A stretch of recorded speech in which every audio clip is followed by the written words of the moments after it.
It's turned on.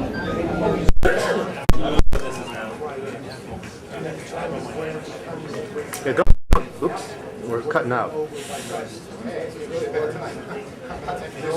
Don't touch that. Yeah. Thank you. Oh.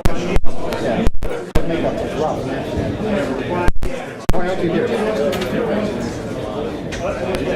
It's all on the website. What's up?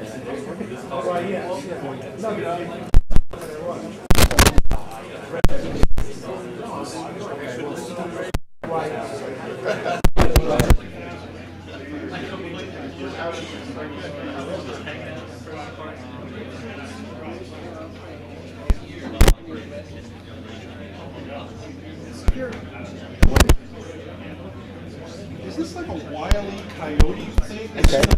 Show next week. You want to talk about this on the show next week? I wouldn't touch it if I were you. I really need an explanation. Listen, how about only in a half hour? I'll talk out. I've got the key here. I'll have the bomb squad. All right. You know what? We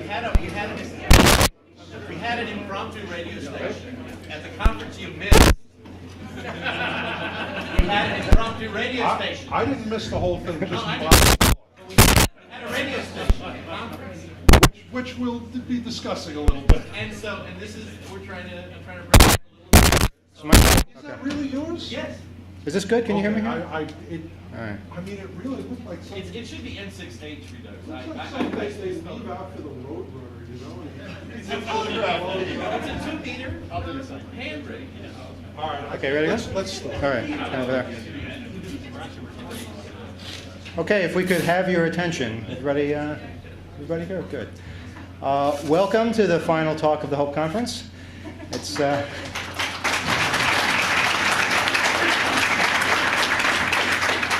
I want to thank you all for braving the elements to get here. I want to thank Stevens for allowing us to be here. I want to thank Arseny for arranging all of this and making it possible.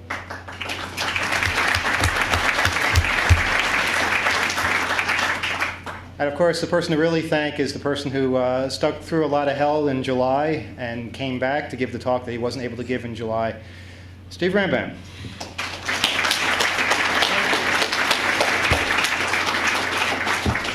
As Eric pointed out, this is quite a bit of unfinished business. 3 months late, but better late than never. Where is Arseny, by the way? Before I start, I just very much want to thank Arseny for setting this up. I got an email from him out of the blue. He said, I understand that, no idea who he was, didn't have any affiliation with 2600 that I knew of. He sent an email to me. I think I was actually in the Far East at the time. And it said something along the lines of, my name is Arseny Lebedev, and I would like you to come to Stevens Institute of Technology and give this speech. And we emailed back and forth. And first of all, I didn't believe that somebody with the name Arseny Lebedev existed. And basically, he just kept saying, come to Stevens on the 16th, everything will be fine, and, you know, can you make it? How big a room do you need?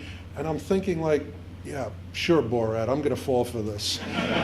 You know, I expected to come here and find a guy in a shiny gold thong with a wrestling bear or something, but It's tomorrow. That's tomorrow. Come back after 12. The fact that this late in the game with crappy weather, out of nowhere, that we have a standing room only crowd is entirely due to Arseny. So give him money, buy him food, do something. let me very quickly tell you what we're doing here today. This is normally part of an 8-hour full-day course, which is half a day computer-aided investigation and half a day foreign investigation. The computer-aided investigation portion, which we've modified into a privacy seminar for 2,600, is essentially designed to teach investigators, law enforcement, people with a genuine need to know how to track people down and find things out about them, how to do it before they go out in the field. Computer-aided investigation and database access is now an essential part of any investigator or law enforcement officer's toolkit. And then in the afternoon, we move on to the foreign investigation portion of it, where we cover what to do if they have to go out of the country. Over the years, working with 2,600, we've put together a speech, and we've realized that privacy is, in fact, the mirror image of database investigation. You can't talk about access to people's personal information, and you can't talk about who can access it without discussing what's out there and who should be able to access it. As part of the seminar that I was supposed to give 90 days ago and that I'm giving tonight, we asked for a volunteer. We asked for a victim, somebody to call in or write in and allow us to essentially invade his privacy, find out everything we could about him. And we got a number of volunteers. Most of them were people who were either too young or too nice to have any sort of history. Thank goodness a guy by the name of Rick Dakin volunteered. Now Rick is very active in the online community. He's also a writer. He most recently wrote Geek Mafia. Pretty remarkable guy, and there's a ton of stuff about Rick. And Rick is a very colorful guy, so not all of it is just simple where does he live and where does he work stuff, as you'll see. Because of Rick's cooperation, we were able to put together a program, which you'll see in a second, that allows us to talk about what's out there in private hands, proprietary databases, corporate databases, credit bureaus, non-governmental databases. Let me just dismiss governmental databases today by saying everything that you see us do here today, the government has 50 times as much, and they have access to everything that you're going to be seeing today. We're not going to talk about NCIC, FinCEN, which is where all your financial history is, Text2, any of the incarnations of the databases used by what used to be Treasury, what's now Homeland Security, that sort of thing. We're not going to talk about that. We're going to talk about stuff that a skilled private investigator or a governmental investigator with access to private databases can access. What we're also not going to do today is, what I'm not going to do today is have a point of view. I'm going to lay this out for you in as neutral a manner as possible. Now, granted, 7 FBI agents in raid jackets coming in the first time I try to give this speech has sort of skewed my opinion somewhat, but still, I am not convinced that on one hand, all the databases need to be closed, or on the other hand, all the databases need to be open to the world. I mean, there are legitimate reasons for access, and we're going to be talking about that. So as I say in all the talks I give, I'm not going to tell you what to think, but I am going to try to tell you what to think about. Database collection has been around forever. Since the days of the Bible, people have been counted, people have been pigeonholed, people have been categorized. Here's what's different in the past 10 years. First of all, computing power and speed. I have now in my office more data and more data storage space than the FBI computers had 10 years ago. Storage space, you can go now to a store and get a 750 gig drive for, what, about $300. You can set up an array of computers that will process whatever data you gather so quickly that 10 years ago you would have had to use literally a Cray supercomputer to do the equivalent amount of computing. Everything is now in digital format. Everything you do, when you fill out an application, when you buy an item, when you make a telephone call, when you go through an Easy Pass lane or use a Metro card, everything is already in digital format, which means taking it, putting it in a database, analyzing it and indexing it, never has to be touched by human hands. You today, not some third party typing in front of a terminal, you are contributing all the data about you. OCR, optical character recognition. Even the old data, the stuff that's on paper forms 20 years ago, 30 years ago, is being OCR'd at the speed of light, and it's being sucked into databases. And why? Because data is worth money. You access a database, you typically pay a substantial flat rate to access that database, can be thousands of dollars a month, or you pay per search. And the more hits the user gets, the more money the database provider gets, and the happier they are. So they're going to keep sucking in info, so you'll pay for access to it. People are also willingly, and we're going to talk about this in great detail tonight, people are also willingly contributing enormous amounts of personal data about themselves. And when I say personal, I don't mean their address and phone number. I mean ridiculously personal things. You go to MySpace pages, people talk about drug use, sexual activity, religion, sexual orientation, politics, things they won't tell their own family. Anybody who accesses their MySpace page is going to be able to determine immediately. And by the way, all of that data, there are bots right now, my bots, other people's bots, running through MySpace, running through Friendster, running through Bebo and everything else, sucking down that information and categorizing it. If you think that a MySpace page is not accessed unless somebody knows to go to your MySpace page, that's wrong.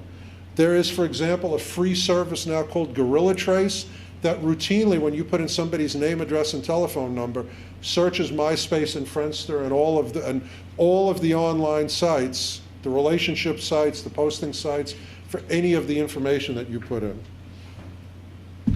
Finally, the main thing that's changed is cross-referencing.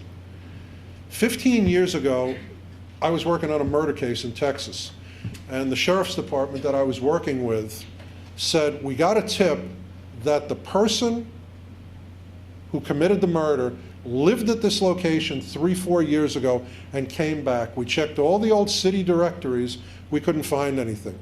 Because I had in my office every Texas driver's license and motor vehicle, I was able to run it through our system, back then it wasn't even indexed, we just did a simple grep search, a Unix search for the address. It came up, we gave it to the sheriff's department, they grabbed the guy, he confessed, he's now executed. Texas kills you if you commit a murder. But basically, he was caught by his driver's license. At that time, the state of Texas, the DPS, the people who maintained the driver's license databases, could not do a search by address. Private industry could. And by the way, as you'll see, private industry is leading everything that we're talking about. The US government is still 3, 4, 5, 6 years behind in terms of cross-referencing, cross-indexing, developing artificial intelligence programs. Until 2 years ago, there was still non-crossed index records on Osama bin Laden because some databases misspelled his name and they didn't have a program written that would search for name variations. Let me talk to you about how an investigator builds a biographical profile. In the example I'm going to be using, we started with Rick Dakin's telephone number. And typically that's very, very often how a case starts. You either have a name and address or a telephone number or a license plate. You have one tiny bit of data that you're going to try to expand from. Well, from a telephone, wrong button. From a telephone number, you know you can get a name and address. From that, even a beginning investigator can get a date of birth and a social security number. Now, by the way, what you're looking at here are the holy grail of database access. These are the 5 key pieces of information that almost every database indexes by. Date of birth, social security number, name, address, and telephone number. From there, you can get past addresses and family members, including what's the holy grail of everybody else, the mother's maiden name. Place of employment, businesses, corporations. Now, so far, everything that you're looking at here is only basic stuff. Real property, marriage, divorce records, voter registration, criminal records, civil court and public filings, all sorts of other public filings, including, by the way, weapons permits.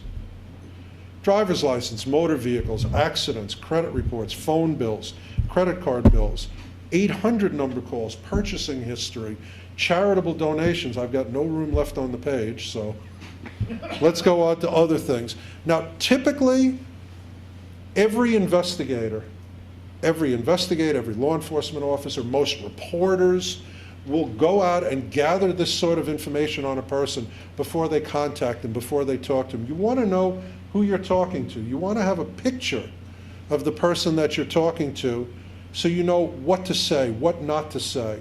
Maybe some common point of interest that you can bring up and develop a rapport. Every investigator accesses this sort of information, and much, much more.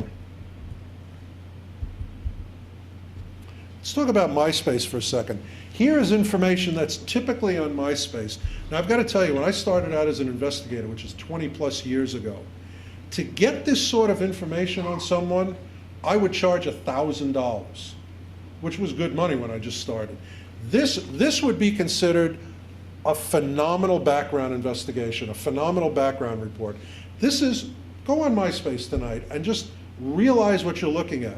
People put in their name, their date of birth or their age, their city, photos of them. I used to pay a fortune to get a photo of somebody before I went out looking for them or looking to talk to them. I wanted to be sure I was talking to the right person.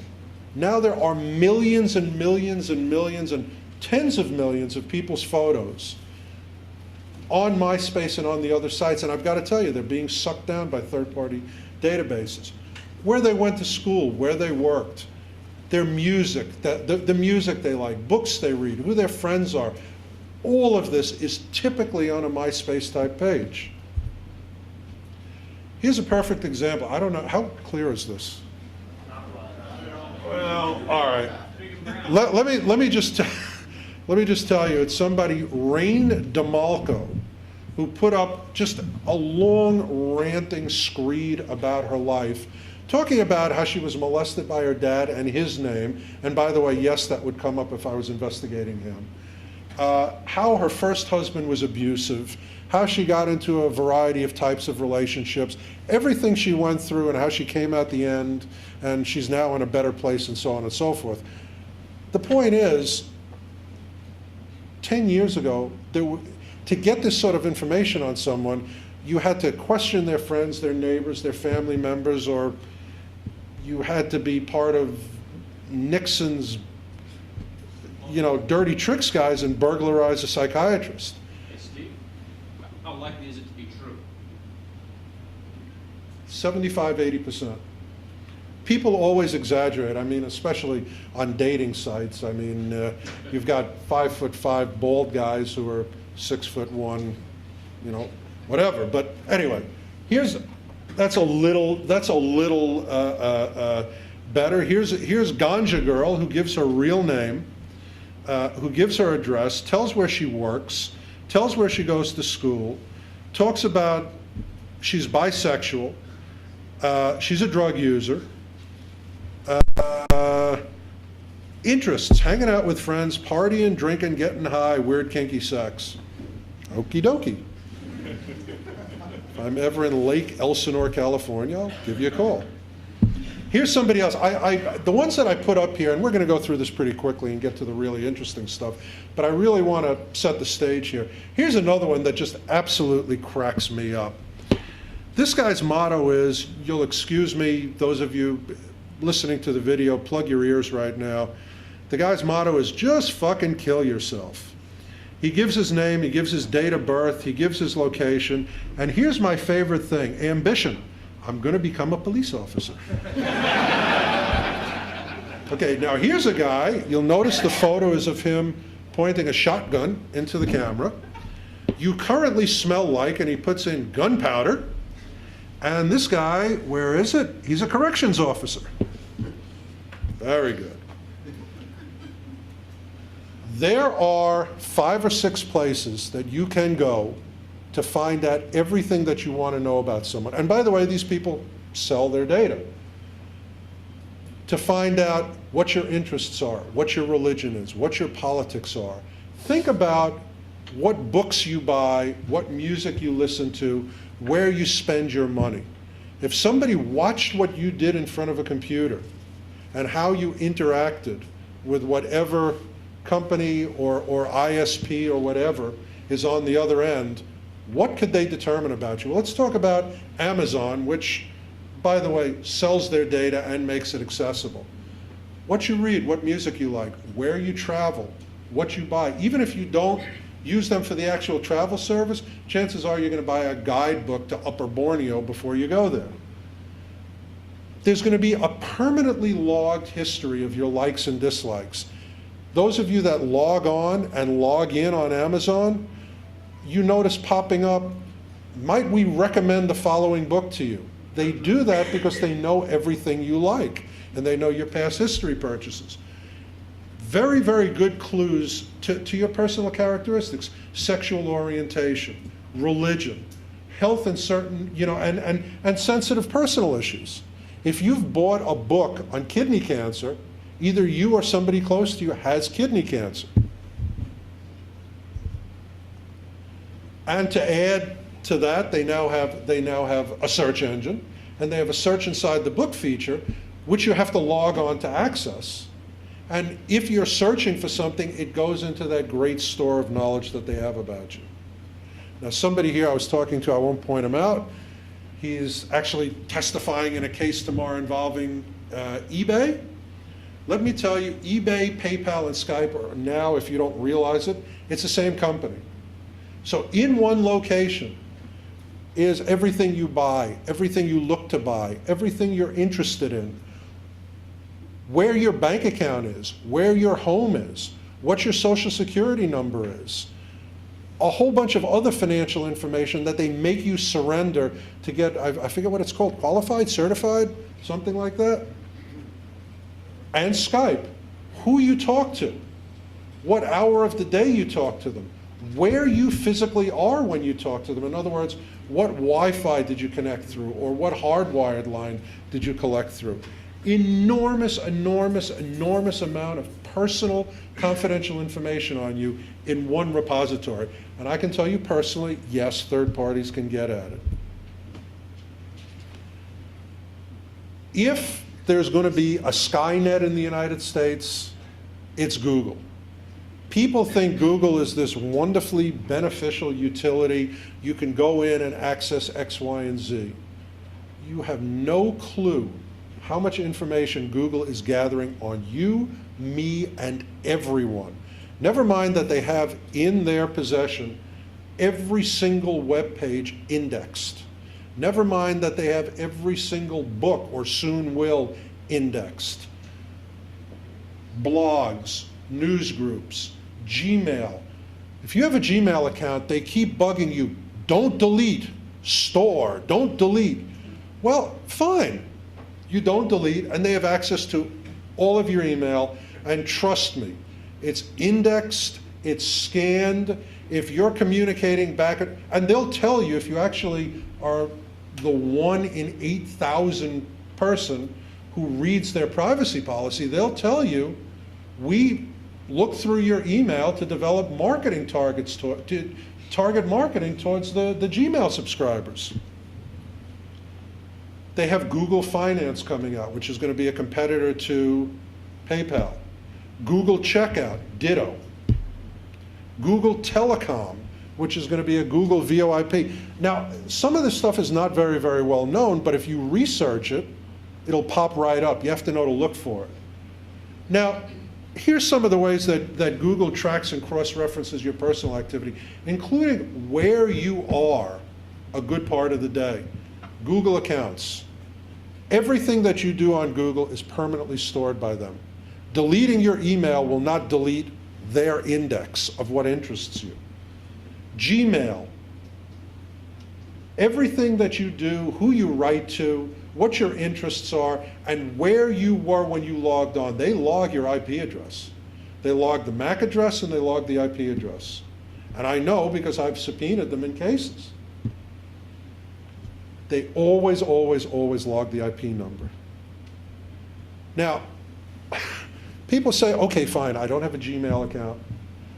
I've never told them who I am. They'll never figure out who's doing the search on how to poison my grandmother. Well, let me tell you something. That's not true. They log the IP address, and here's something that nobody in this room is going to deny. Everybody Googles themselves. Everybody Googles their own name, their own telephone number, their own address, their own social security number, things like that. Well, it's all linked to that same IP address that you've logged in and said, how do I kill my grandmother with castor oil? Google knows who you are, I promise you. Now here, by the way, here is Google's own statement. Search, don't sort, don't throw anything away. We've already got 2,746 petabytes of your email. Yes, he's squinting because he doesn't believe it. Keep it all in context. Well, they certainly do. Google has gotten so good because of the massive amount of data it has on individual people. Google is now running a predictive profiling service called Google Trends. It's exactly what it sounds like. How many people in Arizona who buy Skippy peanut butter are going to vote for George Bush? That sort of thing. It's scary. Now, by the way, this has no bearing on databases or privacy, except when I read it, first I laughed and then I got pissed off. CNET was doing, the CNET.com service was doing a story on Google, and the reporter went in, he actually Googled the Google executive that he was about to interview. So they would have a point of discussion. Look at what Google has about you. What do you think about this? Well, the guy threw him out of the office and banned CNET for 1 year from Google interviews. So don't Google Google. Slightly under the radar screen is Yahoo. Yahoo actually has more information about you. Yahoo Groups, don't forget about Yahoo Groups. Yahoo has bigger and better email and more people using the email. Yahoo is, however, a bit more honest. That's what they say in their privacy policy.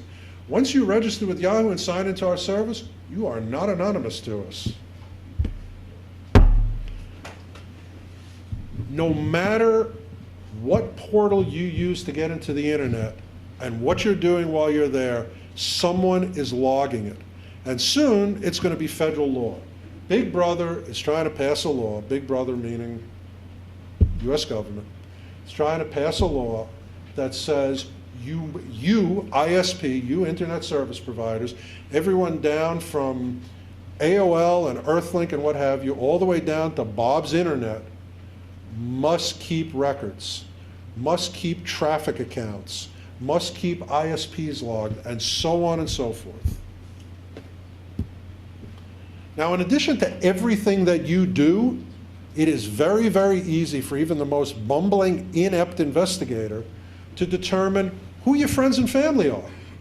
Now, sometimes, and thank you very much, those of you that do this, sometimes you make the job very, very easy for investigators by actually putting up a MySpace page and listing who all your friends are. And I'm not talking about the 46,000 people who join as your friends. I mean the people you give shout outs to, the people who you put their photos up on your site and so on and so forth. Facebook, Friendster, Bebo, all of those, great friends of investigators. Where you work and your work history. There are a zillion sites like Monster.com, like, well, Thought it was going to be the next page. Monster.com, for example, hosts ads from employers and also hosts resumes. There are, I believe, 14 million current and archived resumes. And these are resumes. It's everything you could possibly want to know about the person. Here's an example. The objective, their experience, and by experience that means everywhere they ever worked and what they did there and their job descriptions. Their education, well, he has a master's degree from here and he has a BA from there and here's his skill set. Now, by the way, here's a real ad for those of you that are interested. They call it a principal technology risk analyst. It's actually ethical hacker. And here's a job description. Now, Zaba Search.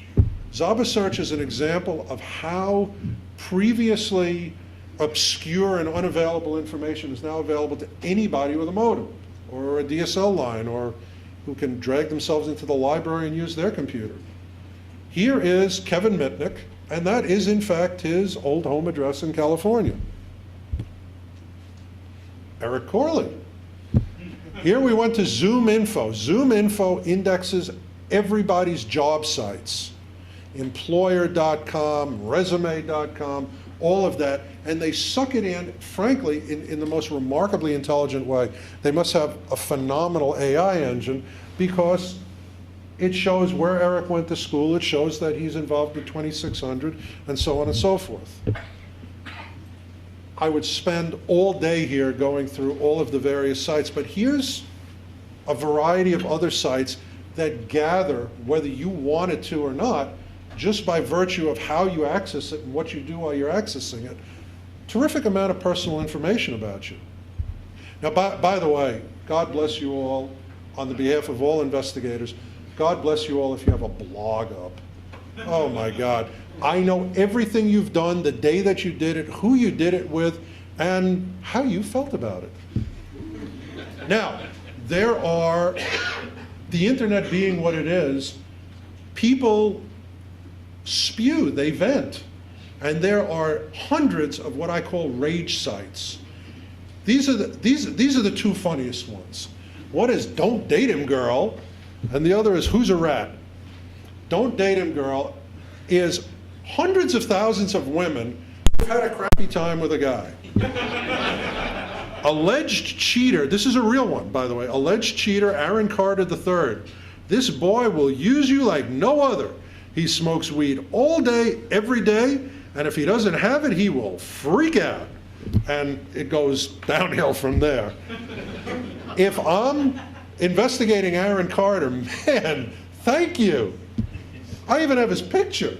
And he kind of looks like he needs some weed right there. Okay, alleged cheater, Jonathan John Rainwater. Now, this man, or so-called boy, is such a liar. First he said he loved me. We were together for 4 years. And then I catch him in bed with another guy, Devin Pridemore. Well, that's actually two for the price of one. If I'm investigating this guy or Pridemore, thank you. Who's a Rat? Who's a Rat is, I just love this site. First of all, let me tell you, this site is in Australia for reasons that will be immediately obvious to you all. This is FBI informants, government informants, and undercover agents. Their photos, their histories, court documents, everything. And I've got to tell you, I have used this on cases, and I'm actually going to be posting an enormous one there myself on a case I just closed. Unless I'm instructed by my attorney not to. I mean, here's a perfect example. Yeah, you can read that. Guy's name is Thomas Evans. He's 32 years old. He's in Massachusetts. He used to, all the towns he was in, he's a rat for the Massachusetts State Police and the DEA and all sorts of stuff on his background and stuff he's done. And his picture, I think that's probably a yearbook photo, but nevertheless, pretty good. I mean, it's just astounding. Some of this, you know, you have to discount. Occupation, sits home and collects welfare. Now, all of this is stuff, everything that I've covered so far is stuff that with little or no trouble either you or someone on your behalf can access. Now think about this. Think about the picture that just the stuff I've shown you can paint on anyone, unless you're the Unabomber living in a cabin in the woods, and even then I'd know where you are because you're paying taxes on that cabin, and that's public record. But everywhere you live or have ever lived, everywhere you work, your phone information, who you talk to on the phone, what you buy, what your religion is, what your sexual orientation is, where you are at a given moment. We're going to go into trackers in a second. I mean, it's down to the point where I can tell where you physically are most of the time. Now, let's talk about some other stuff. MIB, so appropriately named. Medical Information Bureau, insurance claims, insurance applications, anything to do with you buying, applying for, or using insurance. ID scans. How many of you go into buildings or go into bars or go into public locations and you let them take a scan of your driver's license either down on a plate or through a card reader? Well, let me tell you, this happens. This company alone gets scanned 17 million times a year, and I want to tell you, it gets sucked immediately into a database. And ultimately, it goes to companies like ChoicePoint or Sysant or whatever, and it goes into the store of knowledge available on you. Let me talk to you for a second about what I call Rambam's law of unintended data use. Every bit of data that's out there, no matter the reason that it was collected for, will eventually be accessed and used by somebody like me. And I'm one of the good guys. It'll also be used by somebody not so nice. Domino's Pizza is a perfect example. You call Domino's, you dial the same 800 number no matter where you are in America. Domino's has direct telco access. When you dial that 800 number, your number comes up on Annie, and Domino's knows right away address, name it's listed to, whether it's a payphone, a paid phone, a cell phone, whatever.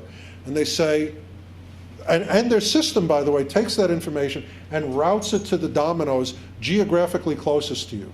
So when Bob at the Domino's 2 blocks away answers, it's been routed through all of that, and Bob at that Domino's has on the screen in front of him all the information. How may I help you? You'd like blah, blah, blah. It goes into their database. Well, let me tell you something. State of Missouri, the NYPD, the U.S. Marshals Service, a host of major collection agencies buy that data. And I want to read you a quote from Domino's. For collection, pizza delivery lists are one of the best sources used to locate people. The first time that your babysitter orders pizza, they have your name and address. That's absolutely true. So there's a lot of skips that are being caught, a lot of fugitives that are being caught because they ordered pizza. And by the way, this is not just Domino's, it's Papa John's and all the major chains. Now sometimes, that's kind of funny about Domino's. This is not so funny.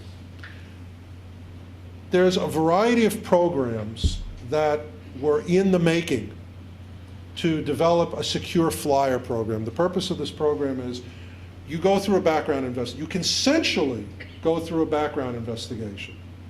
And ultimately, if you come out clean, you come out the other end, they can verify you are who you say you are, you're not, living in a room with 3 guys recently arrived from Yemen and ordering, uric acid through the mail. They will give you a special card. Secure flyer, frequent traveler. There was a whole host of names. Well, there's really no reliable way to do that. I mean, I can tell you that you can build a very, very good identity or steal someone else's and apply for this card and breeze right through as if you are a good guy. So the programs have been canceled. These programs are now pretty much officially dead. Well, you've got all this information that they've been compiling. Names, addresses, telephone numbers, criminal history, flying history, purchase history, all sorts of stuff that they've amalgamated to find out who you are. this is a phenomenally valuable database. Remember, databases are about money, pretty much. Well, there's a company now called Tierra that is going to take this data and use it to, I'm going to quote here, provide individual entertainment options for flyers. And here's what they say, for example. If your buying habits suggest that you're a baseball fan, maybe your in-flight movie will be The Natural. Do they really need to do that, or can they talk to JetBlue about having 22 channels in front of you and you'll switch to the one you like? I mean, it's a BS excuse. But this information that you've now, in some cases, contributed, in some cases the airlines contributed, and in some cases, as part of pilot programs, the US government contributed, is now going to go into a private database. So again, let me emphasize, any data that you contribute anywhere for any reason will ultimately find its way somewhere else to be used for some other reason, and eventually by me. Points of purchase. Points of purchase are one of the best sources of info about you. And I want to tell you, every major retailer collects this information and does anything they can to get you to contribute to this type of information, because you are a sales tool. They want to know who you are. They want to be able to target you. They want to be able to sell your info to somebody else to target market you. They want to be able to take that info, match it with other info, and have a hugely accurate picture of you. That's why, for example, if you go to a supermarket and you have one of their affinity cards, you get 1% off all the food you buy, which adds up to a lot of money. They're not being nice to you. They want to know your purchases. They want to know, do you buy 47 cases of beer a month? Because then somebody with perhaps a 12-step program is going to market to you. Now, this by the way, is not theory. For example, Stop and Shop. Stop and Shop, big supermarket chain, tested a really stupidly named program called Smart Mouth. And it would comment on the purchaser's history. You're buying too much sodium. You're buying too much fat. There was an uproar when it came out that all the local area HMOs were about to buy these databases. And what was the purpose for? Not so they would have your favorite potato chips in the doctor's office, but if you bought a ton of potato chips a month, your health insurance rates were going to go through the roof. You buy a lot of wine, you buy a lot of cigarettes, you buy a lot of fatty foods, a lot of high sodium foods, you are a health risk. Now, by the way, that's really true. You are a health risk. Do they have a right to know that? I kind of draw the line at potato chips.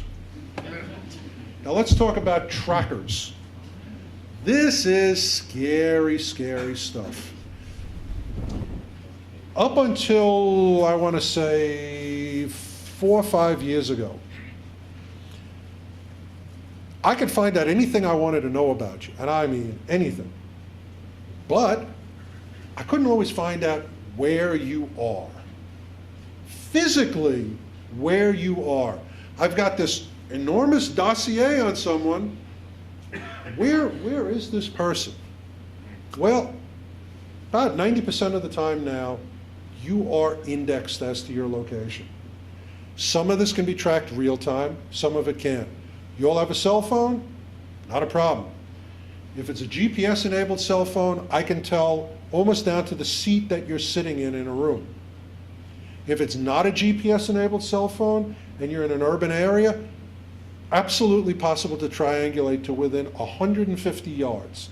New York City, it's down to like 50 yards, I think. If you're talking on the phone, driving through the Holland Tunnel, or I don't know, does the Holland Tunnel have cell sites? Okay, well, the Brooklyn Battery Tunnel for sure, I can tell where you are in the tunnel and how fast you're driving as you go from cell site to cell site. Here are some, first, the obnoxious but semi-known trackers.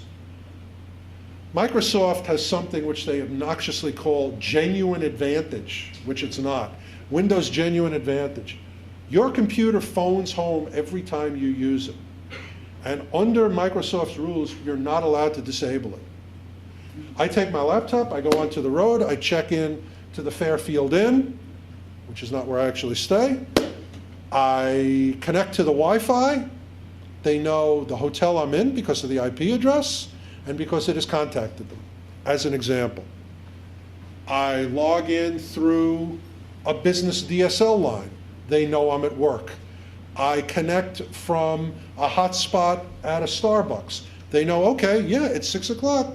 Right around this time, Steve gets his coffee and checks his email. Microsoft knows where you are at all times if you have an upgraded version of their Windows. And again, their user license agreement, their electronic user license agreement, which by the way you've probably never seen or read, says you're not allowed to disable it. Now, everybody's going, ooh, boo, evil Bill Gates. My boys at Apple do the same thing. If you use iTunes and you have the mini store turned on, they know what music you're listening to and where you are when you're listening to it. Real time. Windows Media Player, back to the bad people at Windows. Windows Media Player has something on it called a unique player ID, which they had the honesty but the incredible chutzpah to call a super cookie. It really is. Honestly is. Here's the bottom line though. The last point is the key point. Any time that your identity is known or verified, we know where you are. You log into your Hotmail account from a given IP address, we know where you are. You use Skype from a given IP address, we know where you are. You're at a internet cafe in Borneo checking your email, we know where you are, and so on and so on and so on. Anytime that you in some way authenticate who you are with a password, with an identity, with a type of search that's going to reliably connect us to you, we physically know where you are. And you do this all the time. Now, your cell phone is broadcasting your location at all times. But these are, even if you turn off your cell phone, you got to contend with this stuff. And here's some more. OnStar. You know, OnStar, gee, great convenience. You all hear the commercials. Oh, thank you, my little puppy was locked in the car and you unlocked it. Well, let me tell you what else OnStar can do. OnStar tracks your location real time, everywhere, all the time. The phone in your car, help OnStar, help, there's a bad man trying to get into the car. OnStar can remotely turn on that telephone anytime they want, and they've done it in connection with warrants. You have a bug in your car if you have OnStar. Now, they're not going to turn it on without a warrant, but speaking personally,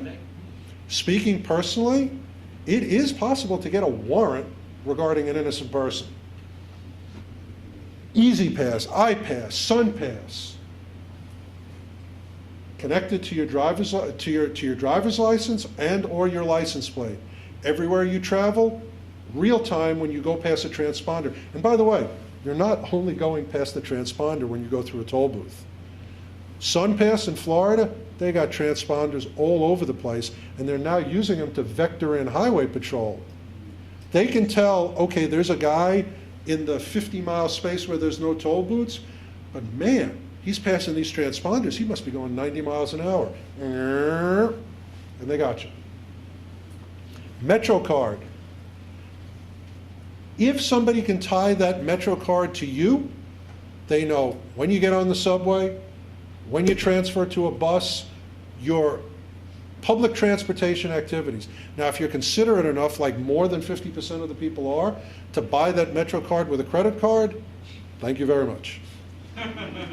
Passenger lists, frequent flyer information, frequent renter programs, frequent guest programs, frequent buyer programs. It logs where you were and what you did at given times. Car chips. All modern cars since last year have little chips in their system that record what you've been doing for the past 300 hours. Right before, and by the way, in a lot of cases in accidents, especially DWI, DUI accidents, the cops pop those out now. And, oh, okay, this shows that he was traveling at 75 miles an hour in a residential area and suddenly slammed on his brakes. It actually reports that.